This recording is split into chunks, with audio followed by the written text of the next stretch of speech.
Well, hello there, fellow investors, and welcome to our next module where we are going to be rounding out the flipping aspect of this business, the real estate investing business, so we can get into what really matters most, and that is the buy and hold business. And you might be thinking, hey, why are you guys so big on the buy and hold? I'm here to let you know that we've seen in our careers many people who have spent their whole lives in the real estate business or around the real estate business where all they did as a real estate professional was flip properties. Maybe they were a realtor, an appraiser, mortgage broker, a real estate professional. We've seen so many people work their entire career around real estate, and their number one regret when they get to the end of the road is that they don't own any assets. I'm here to let you know the number one way to build wealth is through owning assets. And that is why we are so big on that. But in this masterclass, we want to cover every aspect of real estate, and flipping properties is a big part of our business because it allows us to monetize the properties that we cannot buy ourselves. When you get into this business, when you do it the way that we coach and the way that we do the business, you're going to be attracting opportunities from all over the place. Not every opportunity or lead or property that you find is going to meet your buy and hold buy box. It's not always going to meet your criteria. So the question we ask ourselves is, how do we monetize this opportunity and mitigate our risk? How do we keep the money coming in as we build our long-term portfolio? And we've already covered wholesaling. We're going to kind of review that. But another way to do that, to keep the money coming in, is through doing novations as well as fix and flips. These are the final branches of the flipping family tree. Let's review wholesaling real quick, which we just learned in the last module. Wholesaling gives you and allows you to control a property without the ownership. You're controlling it with a purchase and sale agreement. It allows you to practice the fundamentals of real estate without the risk. What are the fundamentals of real estate? Well, fundamental number one, finding off-market deals. Two, analyzing off-market deals. And three, negotiating off-market deals. Notice that I'm stressing the off-market aspect of this. The best deals typically come when we're flipping properties. And really, it's almost mandatory. If you're wholesaling a property, right, it's got to be an off-market property. You can't find something on the MLS and control that property with a contract and then try to go find a buyer. As soon as that buyer does their own due diligence and does a Google search on the address that you're trying to sell, they're going to see that it's on the market. And you can't mark up a property. It's just very difficult to do. Stick to off-market properties for the flipping business. It just tends to do a lot better. And now there are on market, there are MLS opportunities for the buy and hold business. We're kind of we'll get into that. But when it comes to wholesaling and most flipping, you're going to want to be dealing with off-market properties. And we talked about what are the risks of real estate. Well, the risk comes into play anytime you are writing checks, right, to typically contractors or materials and things, suppliers and vendors. Number two is anytime you're taking on debt, getting a loan, you're responsible for this money to pay it back. Or number three, anytime you own real estate, there's risk. Somebody slips and falls, they can sue you. Wholesaling allows you to practice the fundamentals, create revenue without any of the risk. Now we're talking about novations. And this is very similar to a wholesale deal, but there are differences which we will cover. It's similar in that, yes, you are controlling this property with a contract, right? And you don't have to own it. So that right there takes away a lot of the risks. But the buyer and where you're finding your buyer with the novation is the biggest difference, because with a wholesale deal, you're pretty much just finding a cash buyer, maybe somebody on your cash buyers list. Maybe you're working the Facebook groups and whatnot, finding a cash buyer. And that's a typical wholesale deal. This thing closes in 30 days or less. The cash buyer comes in, buying the property for more than you're in contract for. You keep that spread. Very typical wholesale deal right there. Well, with a novation, you're going to expand your buyer pool because you're going to be putting this property on the MLS, and you are going to be open to offers to selling this property to a buyer using a traditional loan.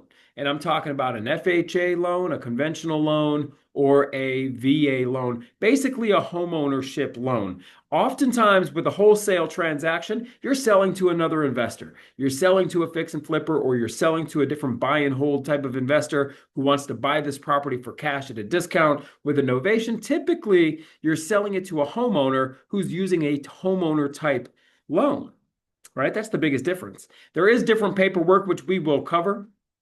And it is still one closing. It's similar to a wholesale. It's almost like an assignment in that there's one closing. It's not an assignment fee that you're earning. It's actually called a novation fee.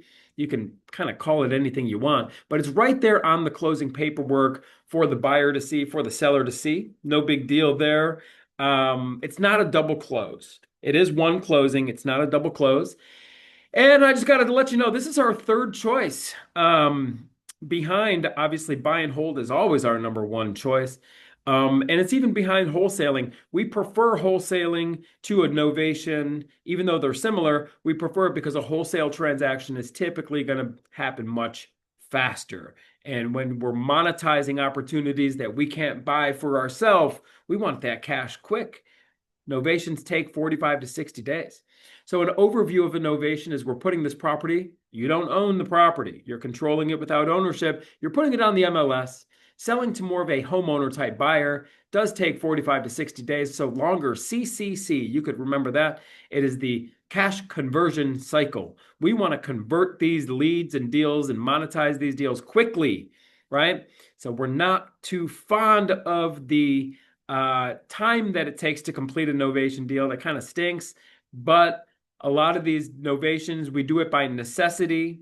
You're going to see the types of properties that we do these novations on are typically going to be in an area or on a property where we don't have any cash buyers, where the only opportunity to sell this property and make any spread is going to be to put it on the MLS. Small towns, places like that, we don't have any cash buyers. So the only way to make money is going to be to put it on the MLS. Quick example on how a novation deal actually serves everybody. But let's pretend this property with an ARV, an after repair value, is $200K, motivated seller. Seller owes on this deal 100. They got a mortgage for 130,000, and your cash offer, you run your numbers like we're going to show you how to do, and your cash offer, the most you can pay, the maximum allowable offer that you can offer for your cash deal is 120. Well, the seller owes 130. Seller doesn't want to bring 10K to the table to let you buy this property for 120. It's not even an option for them.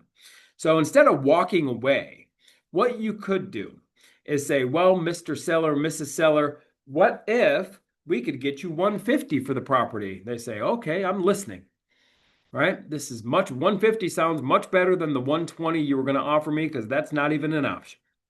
Well, what you can say at that point is we could work with a retail buyer. We could work with a homeowner type buyer if you're willing to give us permission to put this onto the MLS, and we can do all the work for you. We're going to get this thing listed. We will handle all the inspections and appraisals and walkthroughs and whatnot, and you're going to get 150 net, and then any commissions or fees or anything like that is going to be paid out of our end, right? And that's essentially a pitch for a novation. Believe me, we got, in my opinion, probably the cleanest and best novation pitch we've been told of anyone that the title company's ever worked with, and they work in 48 states and hundreds of investors. We're really good at explaining these and getting these deals. We'll talk more about that and lead conversion. But in this situation, the seller owes 130. Your cash offer for a wholesale deal is 120, or for a buy and hold. That's not going to work for the seller. You can offer 150 on a novation. This is how it would shake out.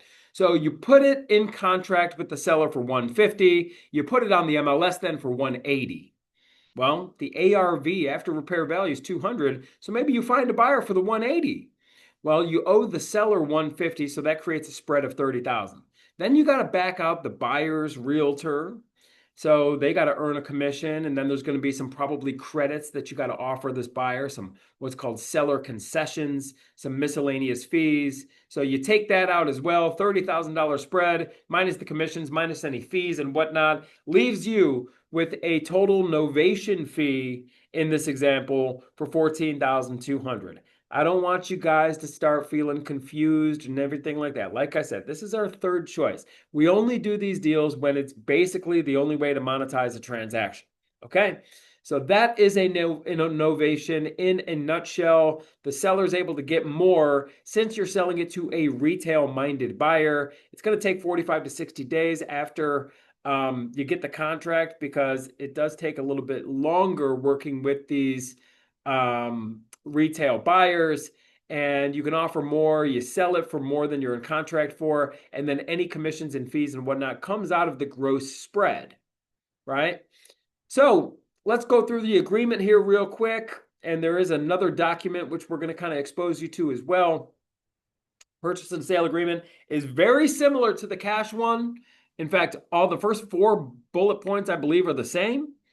The big thing that makes this particular agreement separate is this bullet point number 7, 7.1, 7.2, and 7.3. You could read this on your own, but this is just essentially disclosing to the seller that you are not the buyer of this property. You will be finding a buyer, and you will be basically facilitating this transaction, and that's where the buyer is coming from. So you're getting permission from the seller to novate this contract, or basically swap out yourself as the buyer and find another buyer.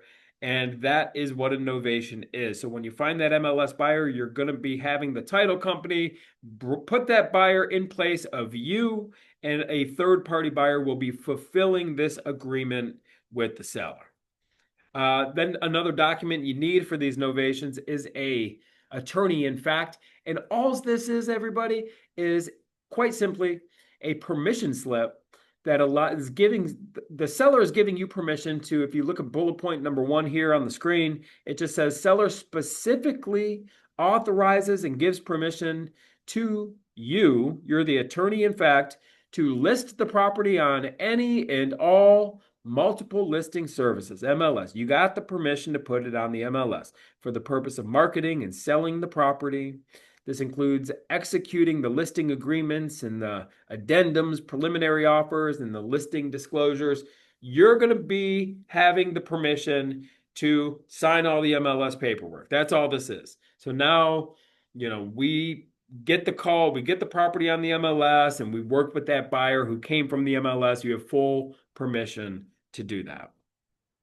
Next, we're going to cover just an overview here of fix and flip, and this doesn't need to be long and drawn out. We are going to be talking about fix and flip financing in the financing module, but you guys know what a fix and flip is here.